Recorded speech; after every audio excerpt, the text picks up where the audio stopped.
اهلا يا سيدي اهلا. ايه يعني عايز ايه؟ هم انا عايز حاجه، انا اتكلمت.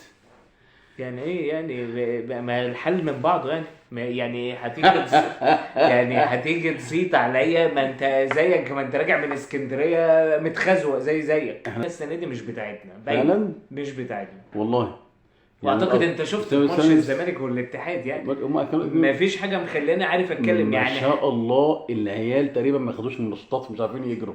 حقيقي يعني واضح ان كلام مرتضى صح. بس اخر ربع ساعه تحديدا انت ما لمستش كوره، ما لعبتش كوره، ما رحتش ناحيه مش الجول. قادر. شايفين يا لعيبه يا اولاد يعني شايفين جبتوا الكلام، بصوا جبتوا لنا الكلام. يعني كنا بنقعد بنبقى لما كانوا هم تالت السنه اللي فاتت كنا بقلب كده بنعرف ندافع عن فرقتنا وبنتكلم بحماس وبنتكلم ان احنا الاستاد بيتملي الماتش.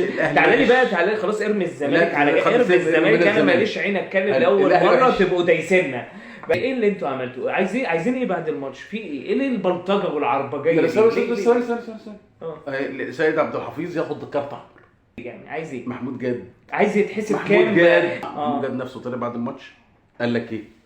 قال انا بعتذر لجمهور الاهلي ان انا كنت وقعت في الارض. حسام حسن طلب مني ان انا اقع عشان في تغيير، ولما جم اللعيبه الاهلاويه كلموني شدوني وقفت. تمام. ضيع قد ايه بقى هو في الوقعه دي؟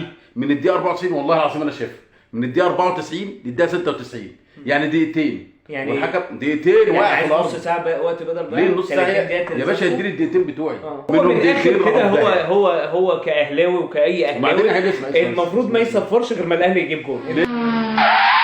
والله 7 دقايق عمال تقول ايه برضه؟ احنا مين قال لك؟ مش انتوا البلاس 90؟ انتوا البلاس 90 وجماهير بتتكلم على الاهلي واللي عمله ده. انتوا جماهيركم مسكت امين عمر في شخته. تصدق بالله انا ما اتفرجت على الماتش، بس انا فتحت الماتش لما اتحسب بس 7 دقايق شفتها على الصفحات قلت بس الاهلي دلوقتي هيجيب الجون بتاعه. 7 دقايق دخلت في 6 دقايق دخلت في 7 دقايق والحكم مش عايز يصفر. اديني حق يا عم. تعادل الفرقه واخده حقها هي وفيتشر ثالث ومثلث في الدوري. سيبك انت فيتشر. ايه رايك في الماتش بتاع فيتشر وبيراميدز ده؟ يا ابني ده احنا الحظ ان احنا مش متابعين فيوتشر. بس فيوتشر فرقه جامده جدا طبعا، ما حدش يقدر يتكلم عليها طبعا. تكلمني ايه عبد الله السعيد ده؟ يعني ايه اللي حصل عبد الله السعيد وايه اللي عمله الحكم ده ساعتها؟ سيبك عبد الله السعيد واقف بعد ما خد الكارت انا عملت ايه؟ وازاي حكم يلعب وعبد الله السعيد يعني ازاي؟ عبد الله السعيد واقف. طب انا اخرج ولا اروح؟ يعني دي مش عشوائيه ولا مش عشوائيه؟ وانت فرحان وبتتكلم ودي فرحان ان انت فرحان ان انتم متصدرين الدوري وبعديكم فيوتشر فرحان ومعترضين لانه بعدين الحكم اسمع معترض محمود ليه؟ يعترض هو ما طردوش اوريدي وداروا انذار ليه؟ انت كنت في الملعب شفت عمل ايه محمود متولي؟ عمل له ايه؟ كل واحد بيتكلم عمل له ايه؟ انت شفت واللي مزعق له حمدي عمل له ايه؟ الله اعلم. ممكن يكون شتم وممكن يكون عمل حاجه احنا مش شفناها. لو كتب في التقرير انه محمود متولي ما شتموش، مش محمود متولي لعبه او عدمه هو اللي هيفرق. احنا بنلعبكم بعهد.